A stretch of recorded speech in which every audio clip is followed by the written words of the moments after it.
আপনাদের সামনে আরো অনেক দিন সুযোগ থাকবে।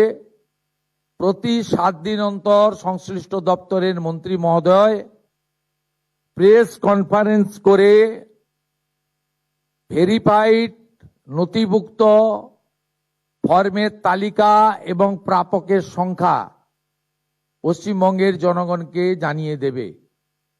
আলটিমেটলি নথিভুক্তকরণ করার যাচাইয়ের কাজ শেষ হওয়ার পরে বিগত সরকারের যে কর্মসূচি সেই কর্মসূচি সমাপ্ত হয়ে যাবে এবং ফাইনালি অন্নপূর্ণা যোজনাতে আপনারা নথিভুক্ত হবেন।